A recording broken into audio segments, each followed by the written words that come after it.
Are you thinking about selling your home but not sure which route to take? Well, you're not alone. Today, I'm here to guide you through the various home selling options available to you. It's all about making an informed decision that suits your situation best.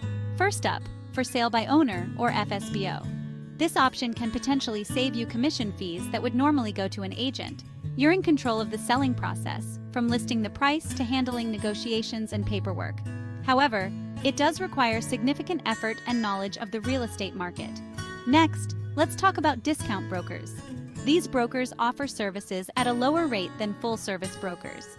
They can list your property on the MLS and provide other services, but the catch is they may offer less personalized support. This can be a middle ground if you want some professional help without the higher fees.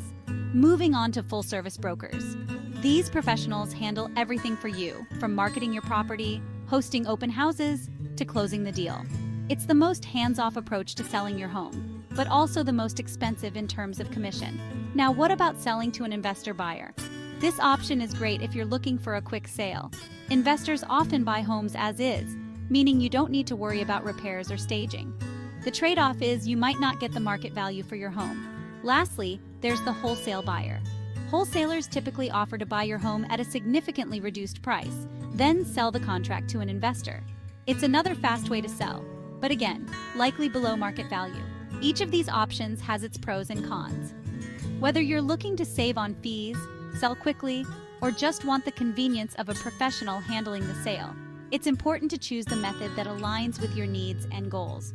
Remember, the best choice differs for everyone, so take your time to assess each option carefully.